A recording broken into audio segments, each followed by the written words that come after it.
Pas jouer les riches. La chanson française, c'est le thème choisi cette année par Gaëtane Loiseau comme fil conducteur du gala de fin d'année de son école Accédance. Les quelques 200 élèves ont ainsi pu exprimer leur talent et leur travail à travers une quarantaine de tableaux. Pour les plus petits, la chorégraphe avait choisi des chansons rappelant l'enfance ainsi que des comptines. Et pour les plus grands, elle s'est attaquée à deux monstres de la chanson, Brel et Piaf, un sacré pari. Ça faisait longtemps que je voulais faire ça. Et voilà, je pense que j'étais pas prête tout simplement. Je le repoussais, je le repoussais. Et puis voilà, cette année c'est parti. L'année dernière c'était l'anniversaire de leur mort. Donc je me suis dit, allez hop, ça doit être un signe, il faut que je le fasse, c'est maintenant. Et voilà, c'est fait. Voilà, je pense que ça va être très sympa. Moi j'ai pris beaucoup de plaisir à le préparer. Les élèves ont pris beaucoup de plaisir à le faire.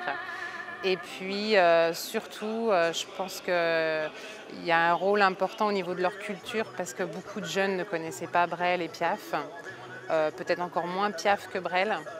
Du coup, ils ont découvert des chansons. Moi aussi, j'ai découvert des chansons que je ne connaissais pas parce que ça m'a fait chercher un petit peu parce que je ne voulais pas utiliser que les grands classiques que tout le monde connaît. Donc j'ai cherché, j'ai fouiné un petit peu des chansons qui me plaisaient, qui me donnaient envie de danser aussi, bien sûr, parce que c'est le principal. Et donc voilà, donc je suis très contente parce qu'au début, bon, les ados, moyens, on écoutait les musiques, bof, bof. Et puis petit à petit, ils ont pris du plaisir à découvrir, à écouter les textes déjà. Peut-être choses qu'ils ne sont pas toujours habitués à faire. Moi, je les ai poussés à le faire parce qu'il fallait qu'ils sachent de quoi ça parle. Quand on danse, il faut savoir ce qu'on veut raconter. Et donc, du coup, ouais, je pense que c'est un bon éveil culturel à ce niveau-là. Ouais. Comme l'année dernière, on avait déjà travaillé sur le thème des sentiments. Ça les avait déjà un petit peu poussés vers quelque chose qu'ils n'avaient pas trop l'habitude de faire. Et cette année, encore, on pousse un peu les choses justement en écoutant les textes et en dansant sur des chansons à texte. Parce que c'est vrai qu'on n'a pas forcément l'habitude des musiques qui bougent, des musiques actuelles, etc. Le jazz, souvent, c'est le swing, c'est tout ça. Mais il n'y a pas que ça. Et c'est vrai que dans la danse, après, on peut ouvrir un petit peu plus les horizons et aller vers d'autres choses. Et bon, comme j'aime beaucoup aussi la danse contemporaine, voilà, c'est un peu un mélange en fait de tout ça, quoi.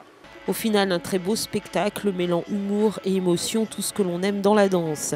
Et si chaque danseur est unique, bien sûr, les spectateurs auront pu particulièrement apprécier le solo d'une jeune élève d'Accédance, Juliette Bernard. À 12 ans, elle vient de recevoir le prix de championne de France de jazz, une perle qui n'a pas fini de faire parler d'elle. Ce gala couronne donc une année de travail pour tous ses élèves, et quoi de mieux que la scène pour récompense. Avant tout, la danse, c'est le plaisir qui prime, hein. Il faut qu'il y ait du plaisir et ça, je le dis souvent à mes élèves. Déjà, le plaisir ne vient que quand on a travaillé un peu. C'est ça qui est un peu ingrat en danse parce qu'il faut beaucoup travailler avant de prendre du plaisir. Mais c'est tellement bon d'être sur scène et de sentir les lumières et de se laisser porter par la musique et de sentir que les gens sont tous en train de nous regarder et qu'on n'a pas le droit à l'erreur. C'est un stress énorme, mais en même temps, c'est ce qu'on aime, je pense, et c'est ce que les enfants aiment aussi. Bon, les petits, je ne sais pas s'ils aiment vraiment ça, s'ils ont vraiment la notion d'aimer ou pas aimer cette sensation, mais je pense que chez les ados, ça commence à se dire, voilà, on aime ça, monter sur scène, on a l'adrénaline, on a... Voilà.